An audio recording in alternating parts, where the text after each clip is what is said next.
Jupiter यानी कि गुरु जैसा शुभ ग्रह 9 अक्टूबर 2024 को वक्री होने जा रहा है और ये वक्री रहेंगे 3 फरवरी 2025 तक।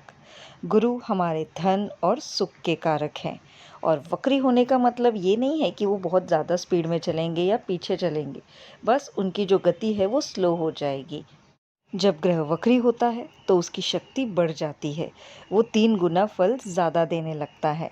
अगर आपकी जन्म कुंडली में जुपिटर शुभ बैठा है तो आपको बहुत ही शुभ फल मिलेंगे इसके। लेकिन अगर जन्म कुंडली में जुपिटर यानी कि गुरु अशुभ है तो थोड़े नेगेटिव इफ़ेक्ट्स आपको देखने को मिल सकते हैं। और किन किन लोगों को ये प्रभावित करेगा?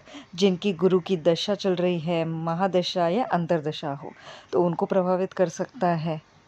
तो अगर आप इस चैनल में नए आए हैं, अभी के अभी सब्सक्राइब कर दीजिए। ऐसे बहुत ही इम्पोर्टेंट कंटेंट्स आपको रेगुलरली मिलते रहेंगे। तो चलिए देखते हैं मेष, वृषभ, जेमिनी और कर्क राशि, इन लोगों के ऊपर क्या असर पड़ेगा गुरु वक्री होने का। एरीज यानी कि मेष राशि के जातकों पर गुरु वक्री होने का क्या इफेक्ट आएगा। गुरु आपके सेकंड हाउस में वक्री हो रहे हैं जो आपके धन का भाव है और वहाँ से दृष्टि देंगे आपके 6th, 8th और 10th हाउस को। तो इससे क्या होगा, आपकी जो पर्सनालिटी है ना वो इम्प्रूव होगी, हेल्थ अच्छा रहेगा, मान सम्मान बढ़ेगा आपको भाग्य का साथ मिलेगा। अचानक से हो सकता है पैसे आ जाए आपके पास कहीं से। अगर आप बहुत प्रयास कर रहे हैं सरकारी नौकरी के लिए तो वो भी मिलने के चांसेस दिख रहे हैं इस समय के दौरान। जॉब अगर नहीं मिल पा रहा था आपको, ट्राई कीजिए, ज़रूर मिल जाएगा।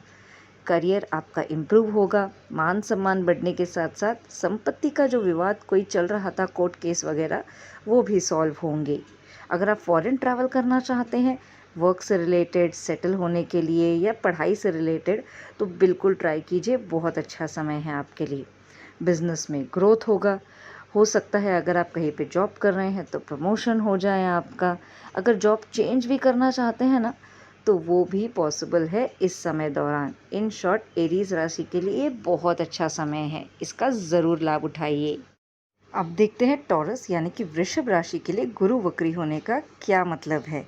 आपके लिए गुरु वक्री हो रहे हैं फर्स्ट हाउस में और गुरु की दृष्टि रहेगी 5वें, 7वें और 9वें हाउस पे। तो यहाँ पे हो सकता है हेल्थ रिलेटेड कोई ट्रबल आप फेस कर सके। डाइजेस्टिव इश्यूज़ कोई होंगे तो खाने पीने में इसका ज़रूर ध्यान रखिए। स्किन इन्फेक्शंस का भी ध्यान रखिए। यहाँ पे लीगल मैटर में तो बिल्कुल मत फंसिए क्योंकि जो परिणाम है ना वो आपके हिसाब से नहीं होने वाला, इसलिए इन सब चीज़ों से दूर रहिए। नेम फेम बढ़ेगा आपका, मेहनत करेंगे तो पैसा आएगा, तो धन प्राप्ति कभी होगी बहुत मेहनत करने पर, तो इसका ध्यान रखिएगा। संतान से आपका जो रिलेशन बिगड़ा हुआ है तो वो अच्छा होगा इस टाइम पे। कॉम्पिटिटिव एग्ज़ाम्स अगर आप ट्राई कर रहे हैं क्लियर करने के लिए स्टूडेंट्स, तो ज़रूर कीजिए, टाइम बहुत अच्छा है। लव रिलेशनशिप्स पे थोड़ा ध्यान देना पड़ेगा, यहाँ पे कुछ अनबन हो सकती है छोटी मोटी। अगर आपका मैरिज फिक्स नहीं हो रहा तो वो भी हो जाएगा, ये बहुत अच्छा समय है, हो सकता है कोई अच्छा रिश्ता आए आपके लिए। आपके फादर के हेल्थ का ध्यान दीजिए, वहाँ पे कुछ बिगड़ता हुआ दिखाई दे रहा है लेकिन उनका सपोर्ट आपको पूरा मिलेगा इस दौरान। फॉरेन ट्रैवल करना चाहते हैं स्टूडेंट्स या फिर सेटलमेंट के लिए, ज़रूर ट्राई कीजिए, उसके लिए भी बहुत ही बढ़िया समय चल रहा है। तो मिला जुला वृषभ राशि के लिए ओके ओके है, 50% अच्छा है, 50% नेगेटिव है। इन शॉर्ट आपको यहाँ पे ध्यान देना है लीगल मैटर्स का, हेल्थ का और लव रिलेशनशिप्स का।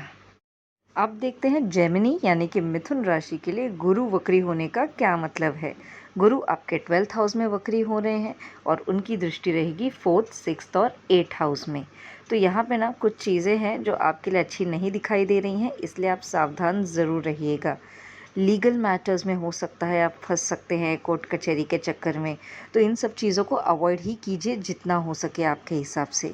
अगर आप मैरिड हैं तो हो सकता है लाइफ पार्टनर के साथ या लव रिलेशनशिप्स में कोई मतभेद हो, तो ध्यान से बात कीजिए, ज़्यादा ईगो में मत आइए, इन सब चीज़ों में सावधान रहिए, नेगेटिव चीज़ों से दूर रहिए। लाइफ पार्टनर के जो हेल्थ है ना उसका ध्यान आपको ज़रूर रखना है क्योंकि उसमें थोड़ा गड़बड़ हो सकता है। बिज़नेस में यहाँ पे ग्रोथ दिख रहा है, बिज़नेस अच्छा है, जॉब भी अच्छा रहेगा। प्रॉपर्टी अगर लेना चाहते हैं ना तो रुक जाइए, प्रॉपर्टी हो, वाहन हो, व्हीकल, रुक जाइए, क्योंकि हो सकता है ये खरीदने के बाद कोई प्रॉब्लम में फंस जाएं आप। तो उसके लिए ये समय बिल्कुल अच्छा नहीं है। और कर्ज़ तो बिल्कुल ना लें, क्योंकि कर्ज़ लेंगे तो उसे चुकाने के लेने के देने पड़ जाएंगे। तो इसलिए अवॉइड करें कर्ज़ लेना। इन शॉर्ट, आपको ना बहुत सावधान रहने की ज़रूरत है इन दिनों में, एटलीस्ट 4 फरवरी तक। अब देखते हैं कैंसर यानी कि कर्क राशि के लिए वक्री गुरु का क्या महत्व रहेगा। आपके लिए 11th हाउस में आपके जो गुरु हैं वो वक्री हो रहे हैं और उनकी दृष्टि रहेगी तीसरे, पाँचवें और सातवें हाउस पे। इन शॉर्ट, आपके लिए ना ये बहुत ही अच्छा समय है। मैं तो कहती हूँ आपका जो भाग्येश है ना वो वक्री हो रहा है, तो आपका भाग्य ज़रूर चमकेगा इस टाइम पे। सारे पॉजिटिव सिचुएशंस बनेंगे आपके लिए। आपके जो फादर हैं उनका साथ मिलेगा आपको, भाग्य साथ देगा आपका। आपका करियर जो थोड़ा डामाडोल चल रहा था वो इम्प्रूव होगा। बिजनेस ग्रोथ के पूरे पूरे चांसेस दिख रहे हैं, साथ ही इनकम भी बढ़ेगा। नया जॉब ढूंढ रहे हैं, नहीं लग रहा था इतने समय से, तो अब वो लग जाएगा। हो सकता है आप छोटी मोटी यात्राएं भी करें कहीं पे। भाई बहन के साथ तो आपके संबंध बहुत अच्छे दिख रहे हैं यहाँ पे। आपका जो कम्युनिकेशन स्किल्स है ना वो भी इम्प्रूव होगा। लव लाइफ तो बहुत अच्छा रहेगा। जो अनबन चल रही थी ना इतने टाइम से वो सॉल्व होगी। कॉम्पिटिटिव एग्ज़ाम्स की तैयारी कर रहे हैं स्टूडेंट्स, बिल्कुल कीजिए, आप ज़रूर क्रैक कर पाएंगे उसे। और संतान के साथ आपके रिलेशंस इम्प्रूव होंगे। और संतान प्राप्ति के लिए अगर कोशिश कर रहे हैं ना, फैमिली प्लानिंग कीजिए, बहुत ही अच्छा समय है आपके लिए। अगर आपका मैरिज बहुत टाइम से रुका पड़ा है, नहीं हो रहा था किसी कारणवश, हो सकता है कोई रिश्ते आने लगे आपको इस दौरान। इन शॉर्ट, आपके लिए बहुत बढ़िया समय चल रहा है, रिलेशनशिप्स भी अच्छे रहेंगे। इस समय का पूरा फ़ायदा उठाइए। अगर आपके कोई मित्र संबंधी एरीज, टॉरस, जेमिनी या कैंसर राशि को बिलोंग करते हैं तो उनको ये वीडियो ज़रूर सेंड कीजिएगा, ताकि वो भी सावधान रहें और उनको भी ये फ़ायदा हो। लाइक, शेयर, सब्सक्राइब किए बगैर जाइएगा नहीं।